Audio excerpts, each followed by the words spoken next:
Do you want Melvin at 42 or do you want Chris at 40? Right? There's going to be people who are going to go, I would want Chris at 40, right? No, the guy that she's talking about is Marcus. The guy she wants you to be is Chris. Just throwing that one out there. But again, the guy that she wants to be the kind of guy that she marries is essentially the guy she would have friend zoned when she was with the guys who are her friends with benefits. And I wanted to make this, I didn't make this clear enough when I was on the show last week, but the reason why guys get upset about this is because the likelihood, if a woman has a high body count, the likelihood that that one of those guys, let's just say she has 10, the likelihood is that it's more increased because the pool is bigger, right? The likelihood that one of those guys in 10 is going to be a guy that she's still pining for, or was the best sex she ever had, or he fucked me this way, or he took me to fucking Paris. He did this for me, and this guy can't do that, but he's going to love me, and he's really going to like be a good dad for my children, right? Essentially what a woman is doing in that situation is she's convincing herself that it's okay to marry a guy who she would have friend zoned just 4 years or 5 years earlier. So that is, you want to know why he bugs out as well? First of all, because guys like me are showing these guys the truth of the matter. We're red pill men have been, you want to know why they want to silence us? You want to know why they want to turn us into criminals in the UK? It's because we're revealing the game like this, and that's why the guys like this walk out, as they should, as I said, because this guy is avoiding what I've called a friend zoned marriage.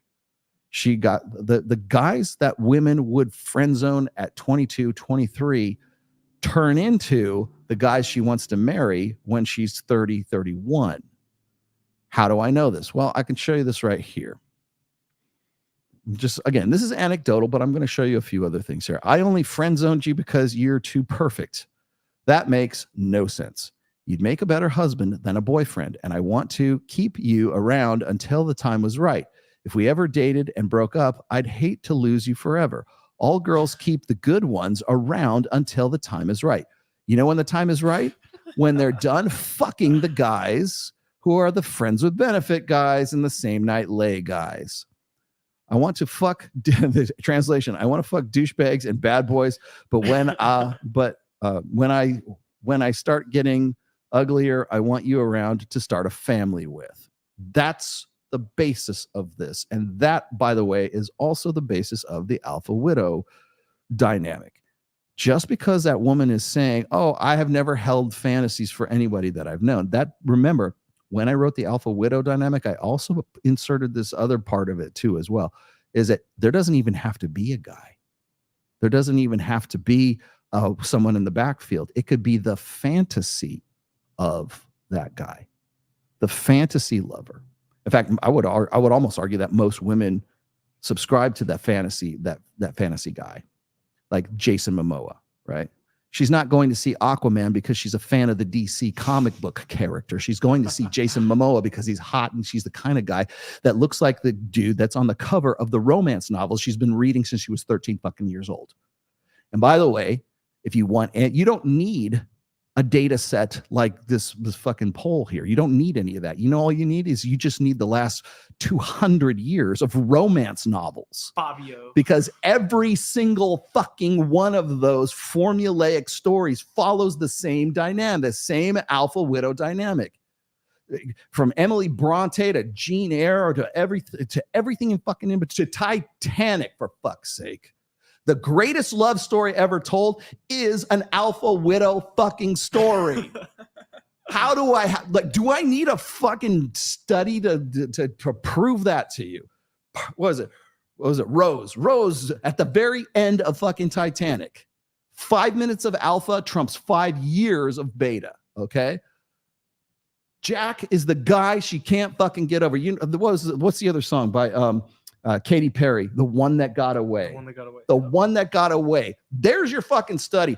The greatest love story ever told, which, by the way, is the same love story that's been told since Emily Bronte and the rest of these fucking chicks, right? Telling the same thing. Do I get with the hot guy who's the pauper, or do I fuck the guy who's got a lot of money? Beauty and the Beast. She falls in love with the beast, not the fucking prince. There's your alpha widow. The dynamic, anyways. Okay, what does Rose do at the end of fucking Titanic? Use this. I love that. I've used this before so many times. I've even put it in one book. It's this sweeping panoramic, the end scene, and it's like all of these pictures. She brought these along with her on the fucking tour boat or whatever because she's rich enough to do something like this, because she spent her life doing English horse riding, and she was practically fucking Amelia Earhart, and she did like flew planes with Howard Hughes or some shit like that. She went and was a whack in the army or something like that, and had done all this other stuff and had this fabulous life. And there's grandchildren, and there's the husband who she married that wasn't Jack, who's dead at the bottom of the fucking ocean. There's no heart, there's no diamond. That, by the way, that big old diamond, the heart of the sea that she has, that she lets slip into the fucking thing at the end, that doesn't go to the dude who provided the life for her. It goes to the fucking 14, 15, 16-year-old kid that she fucked once on the Titanic. At the bottom of the fucking ocean. Congratulations. There's your formula for the greatest love story ever told. Boom. Bye-bye. Go fuck yourself with your fucking, dirt noise stats. Oh, we pulled these girls. Of course you did. It's funny. I wonder how many of the girls he pulled actually loved Titanic and cried at the end of it. You know what? That should have been a fucking... Add that to the next questionnaire, Alex. Did you cry at the end of Titanic? I think that's a better indication than, are you still pining for a, or how's this? Do you find it romantic if a woman or a girlfriend is pining for another guy, or for the one that got away? I mean, in this case, Jack dead at the bottom of the ocean is literally is dead. So therefore, maybe the widow part is a little more literal. It blows me away that we just don't look for what you're supposed to be experimenting it for. This is bad fucking methodology. Again, our team, who's your fucking team? What are you looking for? Do you even understand the dynamic? Clearly not. The reason why, I remember that. I remember it was 1997. It won Best Fucking Picture. It won Best Picture. The greatest love story of the whole world is based on fucking an alpha widow. One of the biggest box office. Like, wow, but like, do I really need to give you another more stronger data than that? It's unfucking believable. It's more than a man can take. Oh my God. All right, let me get to these last ones here. Am I dating a girl? I am dating a girl, but she flirts with other men. Do I care? I didn't care mentally. You should. But I feel pain in my stomach. Okay. And I don't understand why. What is the feeling of pain? What should I do when this happens? It's your jealousy instinct and your mate guarding instinct. Listen, that's why if it's a physical pain and it's coming from instincts, trust your gut. That's here. What do I do when this happens? Trust your gut and leave. There's a reason why unless her job is she works at Hooters, Twin Peaks, or a strip club. Are you dating a stripper? What, YOLO? If you're dating a stripper, then I might have something different to say about that. But if she doesn't work at Twin Peaks, Hooters, or fucking the Rhino, at the Sapphire, then trust your fucking gut and go with it and eject. That's what you should do. What should I do when this happens? The next time it happens, leave. What is a androcentric society? And more details, please. I already gave you details. It's Gilead from The Handmaid's Tale. That's what it is. In evolutionary psychology, just fascinated and curious.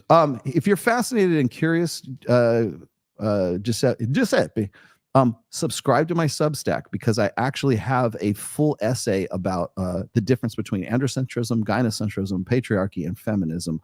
And I forget the name of the essay, but if you sub to my channel, I think it might even be free. I think it was one of my early essays on Substack. But if you subscribe to my Substack and you scroll down through it, I want to say it's one of my earlier ones. I'll see if I can dig it up for you. And I can't do it right now, but sub to my Substack, and then I have a full detailed essay on exactly that. And last, just Jack saw 19-year-old mermaids swimming down there. Yes, he did. All right. All right, guys. What do I have for announcements? What do I got to do? We don't have Access Vegas because me and Mike have to go to Los Angeles on Wednesday or Thursday. Mike has got to go see Ty Lopez. Ty, man, I knew you before Mike. I know, come out here at least. So I think he's going to see that, and I think there's a bikini contest or something that's in LA. It might be the prelims. I know Wednesday we're going to Friday. Yeah, Friday. Which this coming Friday, we will be at the Marquee, and there is the preliminary preliminary runs for Swimsuit USA competition. It's more than a bikini contest. It's actually a modeling contract too. So I don't know if I'm going to be a judge in that or not, but I'm going to be at the Marquee for that bikini contest. Babes in Toyland. If you're not part of like my Reignite group right now, you really should have been, because that was a fucking epic babes in Toyland. If you are seeing any of the pictures of it on Instagram, you'll kind of get an idea why. I did bring my wife. There are some photos floating around. There's some video floating around. I think my wife can hold her own, quite honestly. And I'm not just saying that because she's my wife. I have wife goggles. If you see her and you see me together and you see some of the other girls around there, and I tell you, I was totally expecting this too, is I know what will happen. Somebody's going to dig up like some pictures of me with my wife at Babes in Toyland, and they're going to see what she's wearing. She go, I can't believe Rollo would let his wife wear this to this event. She doesn't have some Amish, nun's habit on. She should be dressed. She should have a more modest look. She should have a full rough collar that covers her, like just this side of a burqa. It's like the white version of a burqa is like I see the white version of the burqa as like the Amish, like being covered from head to toe. And by the way, the more you see chicks like that and they look kind of hot in the face and they wear that, it becomes more of a fetish. I'm just saying, guys, you might want to change it up a little bit. I'm sure was it Rule 34? If there's porn for anything, I guarantee you there's Amish porn. I guarantee you it's somewhere. I don't know. I've never seen it. I don't want to see it. Don't send it to me. But I guarantee you it's out there. So it was fucking great, man. The Babes in Toyland was just absolutely epic. The guys in my Reignite group loved every minute of it. It was definitely something that they. By the way, there's also, I forget the guy's name. His name was Ed something or other. He's follows me on Twitter, and I can't remember. Sorry, dude, I don't remember your last name because it's Ed and something. You don't even use your last name on Twitter. But the dude made a trip to. He was at a convention, and then he came. I gave him an invite, got him in. And he was just like Alice down the rabbit hole, man. He could not because he was kind of like this, like kind of like an overweight kind of gamer nerd kind of guy, but very nice dude. Don't get me wrong, but he was from Connecticut, and he's looking around like, we don't have any of this in Hartford or wherever it was. Pieces from left to right. Yes, and I was like, it was actually a good experience for me because I have to be reminded that because I live in Vegas, not everybody lives in Vegas, and so I have to sort of like remember that the frame and the environment and the conditions that we're here, the top. Honestly, I'll say it again. I think that the women here are far more attractive than any of the women in Miami. I should say there's a higher concentration of very attractive women in Vegas. I think a higher concentration. It's not just taking anything away from Miami, but I think Miami Brickell has some very, very excellent, top shelf women there. Vegas, imagine that times 10. And we saw he got to see the Black Tape Project demo that was there. And it's the beginning. It was the beginning of Swim Week. Like right now we're in the middle of, I think we're just at the end of Swim Week right now. Which means like bikini shows. It's a swim fashion kind of thing. So women are very scantily clad. They got big gigantic titties. Welcome to Vegas. Kindly Myers. Oh my Lord. I cannot believe Kindly Myers is 39 years old. 39, man. Holy shit. I was thinking like early. Like 30s. she look like if you put her next to Maya, they look like sister. Like she's an older sister, but she might be like 2 years older than Maya. And Maya, it looks like Maya is 22. She kind of looks her. I would not peg Kindly for anything less than like 29, Yeah. But she's 39 years old. And so then, That's funny because I got grilled about the wall during the debates here. I was just like, well, you think the wall starts in the physical or the mental? Because you said it was just the mental. So are you going back on what you said 4 years ago? I'm like, no, I've always said it's been the physical and the mental, but because he fixated on that one thing. But again, man, you want to talk about the physical and the wall? Kylie Myers definitely has not hit the wall physically. Mentally, probably not either, because she knows she's hot. And so therefore, maybe, she's still very much sexually competitive. And I think the idea, quite honestly, I think the concept of the wall is still valid, but I think we need to sort of like reassess it a little bit, because when I think guys get a little too happy about it and women get a little too sad about it, right?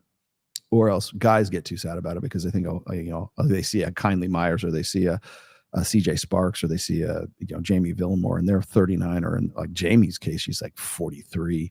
She is absolutely fucking stunningly gorgeous, and after 2 kids on top of that too. So, has she hit the wall physically? No, but could the Jamie Villamore at 43 compete in the sexual marketplace with the Jamie Villamore that was 23? That's the difference when I talk about the walls. But that said, man, fucking Babes in Toyland was just an awesome thing. And by the way, if you want to join Reignite, you can either DM me, or the best thing to do is to DM me on I have my DMs open on Twitter now. So if you put Reignite as a DM, I'll get back to you on the details of how to join. We're officially launching coming up on September 4th, I think. So I think that's the week of September 4th. We're going to have another event planned, I think, because this was so successful that we're just like, we really want to try to do this on a monthly thing, assuming I can do it. But we're learning a lot. I'm writing, and my new book is going to be sort of intended mostly for like getting guys' lives back on track. And by the way, you don't have to be 45 to 65 to read it. It's for every guy who's trying to sort of rebuild and come back from a zeroing out, I guess. Maybe that's a better way to put it. So I've decided that the next book's going to be about that. I still have my Maxims book that I'm working on as well, but I think I'm going to start focusing on a 6th book for the Rational Male series, and that was going to definitely be it. And then so I said we don't have Access Vegas this Thursday, but we will on the 29th, and I think that'll be it. I can't wait till we get all the new seats in here. We've got so much new shit now since the last time we did. As you can see, we've got the panels up so we don't get like this big huge blowout of light behind us all the time for this show. So it's actually, what is it, almost 5 p.m. here. So we're gonna get out of here, guys. Thanks for being a part of the TED. You guys are a part of today's show, so thank you guys very much for that. And I will be back here. I'm going to do a special show. Well, first of all, I'm going to do Tristan Darshan's show tomorrow at 6 p.m. 6 p.m. tomorrow. And then either Tuesday or Wednesday, I'm going to do a show with Bex about the NGO, DHS, the Diverting Hate thing. So we're going to do I feel like I need to do a dedicated show with just her. So we're going to do that either Tuesday or Thursday is what we're going to do. So watch out for that show. That'll be my midweek. And then also watch out for my short form content, which is going to be anywhere between like 10 and 20 minutes, talking about kind of the same stuff we do. I'm just dedicating it to nuts and bolts stuff. So I appreciate every single one of you. Please go buy the book if you haven't bought the book. If your friends haven't bought the book, please go get it. You can really help me out with purchasing the books these days, because I'm effectively blacklisted, shadow banned, and I'm effectively demonetized on YouTube. Although, thank you for the super chats. Every super chat helps. And it just sort of keeps me in business at least until November 6th, when hopefully all this shit gets changed. We'll see what happens then. But guys, thank you very much for a great show. You guys are all, thank you for the great questions as well. And always good to have, that's why I call this a pod class. It's good to have student involvement in their own education. So I'll see you guys next week, next Sunday, 1 p.m. Pacific, 4 p.m. Eastern. Thanks, guys. We'll see you later. Bye.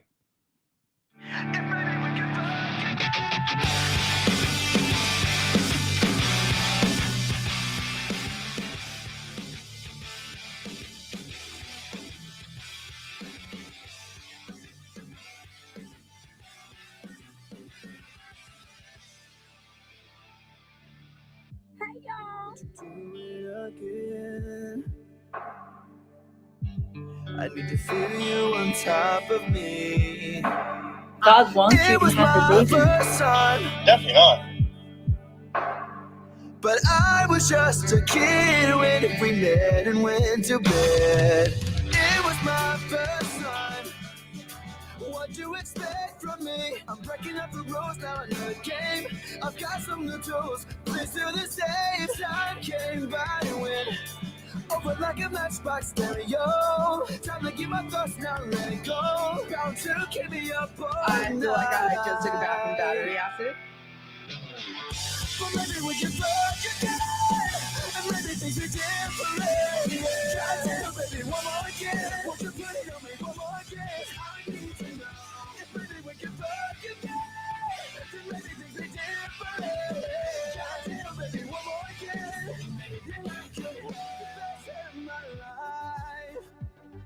I prefer a good cigar and a bad woman.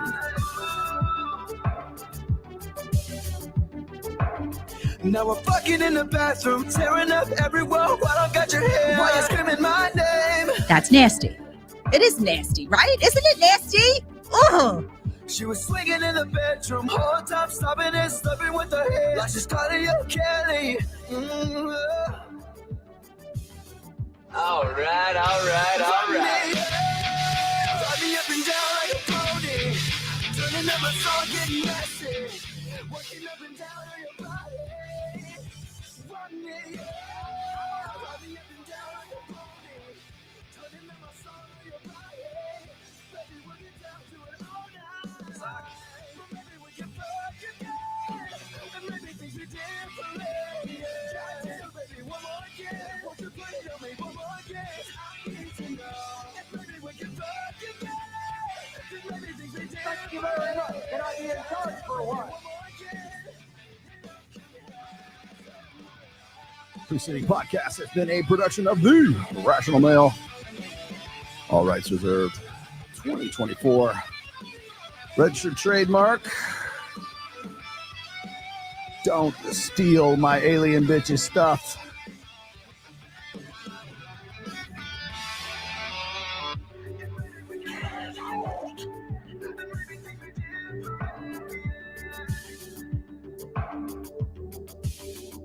Oh, those guys are back!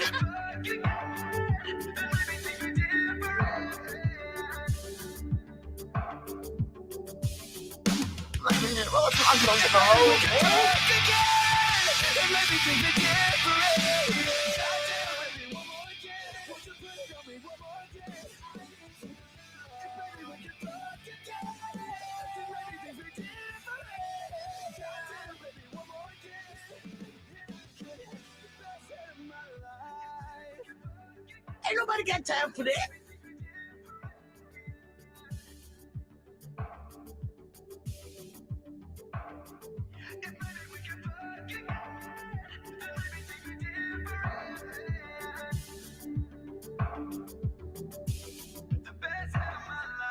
Tell that bitch to be cool.